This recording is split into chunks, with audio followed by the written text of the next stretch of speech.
साथ दिया तो काम करेंगे, जन जन का सम्मान करेंगे, झूठे वादे नहीं करेंगे।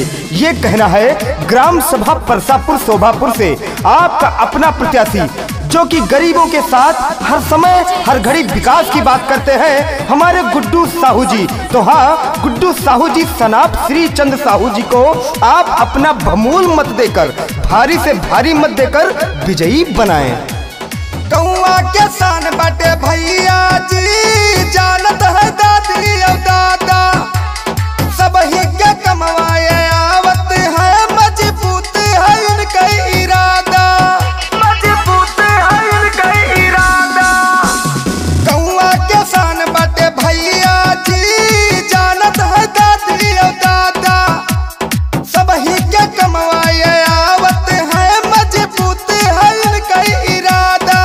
सबके साथ रहे बूढ़े बच्चा कहे, सबके साथ रहे बूढ़े बच्चा कहे, गुड्डू साहू को अब की जिताना है, परसापुर का विकास कराना है, गुड्डू साहू को विजयी बनाना है, परसापुर का विकास कराना है, गुड्डू साहू को विजयी बनाना है। गरीबों के साथ कंधे से कंधा मिलाकर चलने वाला प्रत्याशी, सबके सुख और दुख में काम आने वाला प्रत्याशी, सबका सम्मान सबका फोन उठाने वाला प्रत्याशी, आपका भाई गुड्डू साहू सनाप श्री चंद साहू। तो याद रखें प्रिय मित्रों, इस बार आने वाले 2020 के चुनाव में आप अपने ईमानदार प्रत्याशी गुड्डू साहू को चुने और अपना बहुमूल मत देकर विजयी बनाएं। आधी रात को पड़े जो विपदा, दौड़ के भैया आते हैं, गुड्डू साहू भैया 24 घंटा फोन उठाते हैं, 24 घंटा फोन उठाते हैं। आधी रात को पड़े जो विपदा, दौड़ के भैया आते हैं, गुड्डू साहू भैया 24 घंटे फोन उठाते हैं। बाटे घर के बेटौआ ई नोट करा, फुल पावर में इनकर सपोर्ट करा, यदि गांव के विकास कराना है, शोभापुर को जो आगे बढ़ाना है, गुड्डू भैया को अपने जिताना है, परसापुर का विकास कराना है, गुड्डू साहू को विजयी बनाना है। सुना है आज समंदर को बड़ा गुमान आया है, सुना है आज समंदर को बड़ा गुमान आया है, अरे उधर ही ले चलो कश्ती जिधर तूफान आया है, जिधर तूफान आया है। तो इस बार परसापुर की जनता, शोभापुर की सारी जनता ने ठाना है और अपना प्रधान सिर्फ और सिर्फ गुड्डू साहू जी को माना है। तो याद रखें, अब की बार सिर्फ गुड्डू भैया को प्रधानी पद पे बिठाएं और अपने गाँव को स्वच्छता की ओर,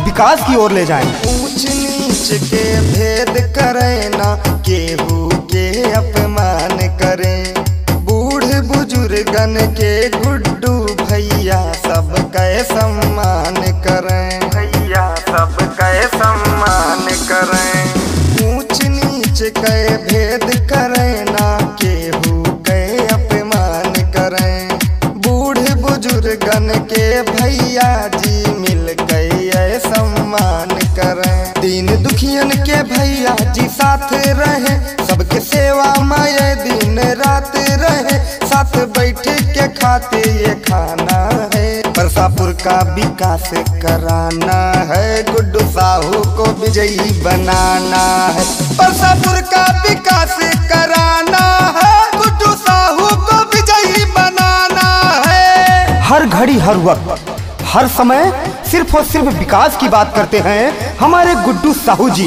तो याद रखें, सिर्फ और सिर्फ गुड्डू साहू को अपना प्रधान चुने और कहते हैं कि हमको गमे जिंदगी से गुजरने नहीं देते, मरना भी चाहें तो मरने नहीं देते, मोतियों की माला को बिखरने नहीं देते, क्योंकि जिनको चाहते हमारे गुड्डू भैया उसको कभी बिगड़ने नहीं देते, नहीं देते, नहीं देते।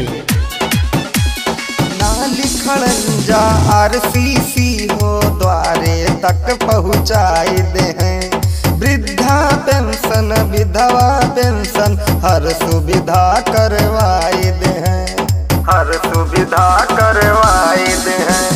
ना लिखण जा RCC हो द्वारे तक पहुँचाए दे हैं, वृद्धा पेंशन राशन विधवा पेंशन हर सुविधा दिलवाए दे हैं। मिली सबके जो साथ होई सबके विकास, मिली सबके जो साथ होई सबके विकास, पूरे गौवा का अब चमकाना है। शोभापुर को जो आगे बढ़ाना है, गुड्डू भैया को अपने जिताना है, परसापुर का विकास कराना है।